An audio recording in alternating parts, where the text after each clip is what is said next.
Yeah, I think I've always been a creative person. We started out making these movies with my friends. We were maybe like 8 years old, 9 years old. We were quite young, but we had the video camera always with us, and we used to. We never had a screenplay of any kind, but we tried to make as cool videos as possible. It was always about the characters, about the story, and yeah.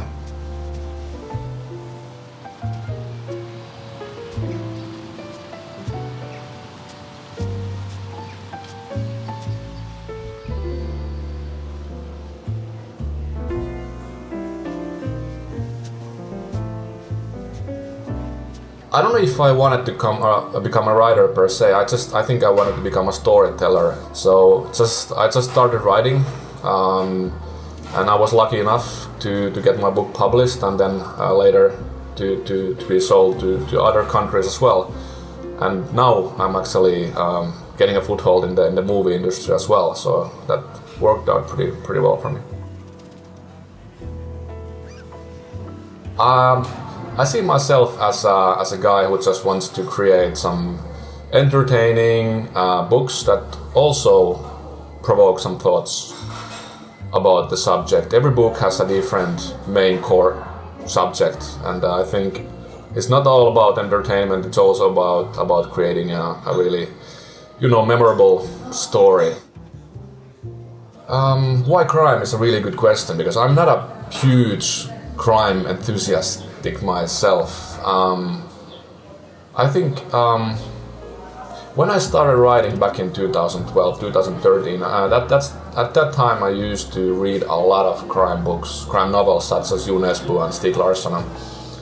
I was really into that at the time. So once I just, I wanted to start writing, I thought this is the field, this is the genre I know best right now.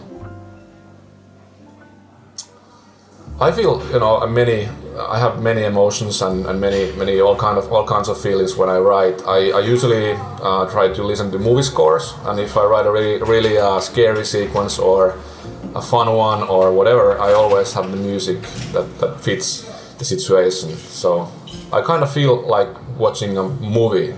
I try to feel that way.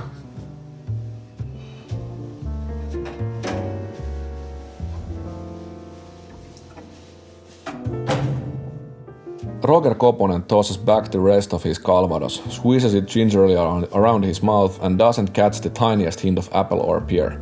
Cheap crap. And yet the meal itself has been a positive surprise, for which thanks are due not to the organizers but to Alisa, the 30-something manager of a local bookstore. A hot little number who has capitalized on a beautiful face and melodious laugh by keeping her figure in mint condition. CrossFit. She mentioned it earlier when she was explaining how her ex-boyfriend had forgotten the keys to his third-floor apartment, and they had climbed in by piling up garden furniture and blah blah blah. Who gives a shit? I think the Witch Hunter. Previously I had just finished the trilogy with the main protagonist Daniel Kuismo, who was a really masculine former peacekeeper. So I wanted to create a new character, a new storyline, a completely new book. So I thought it would be obvious to come up with a female protagonist. So Jessica Niemi, I think she's not the easiest person I know, but she's super smart, very good at her job, and she has a really dark dark past with full of secrets. So I think she's an interesting character, but at the same time very likable. When I write, I always try to write a short chapter that ends in a really suspenseful moment. So you want to go on, you want to read one more chapter, and when you do, you realize, no, you have to read one more. And it's not a secret. I don't think it's a trick. I think it's a style, writing style, and so far I've only read like positive feedback. It is entertainment at the end of the day.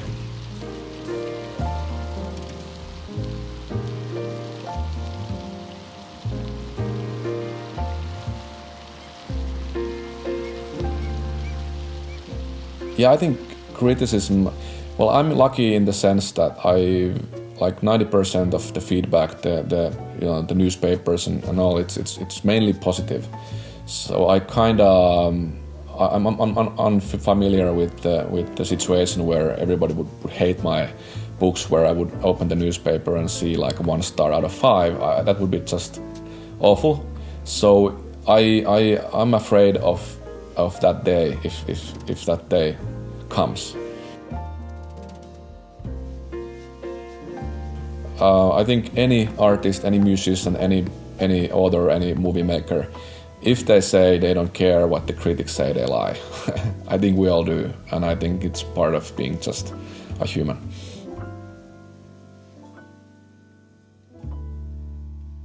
The upcoming novel is its third Jessica Niemi installment, and it basically just continues the story and kind of wraps it up what comes to the witch gang and the witch hunts. I'm not saying there won't be any more Jessica Niemi novels, though. I think there might be. I don't want to spoil anything. Maybe she dies. Who knows? Maybe, yeah. So I think I really like her. I just might continue with, a couple of more Jessica Niemi novels to come, maybe. So I would say the third book, or this one, is, if I've written 6 books, so this is the first book that is 100% a whodunit novel, like a traditional Nordic noir. I think this is it. Becoming internationally acknowledged is amazing, and this is definitely something me and my agent and everyone who's been working with us have aimed from the very first day. So I think it's just a dream come true.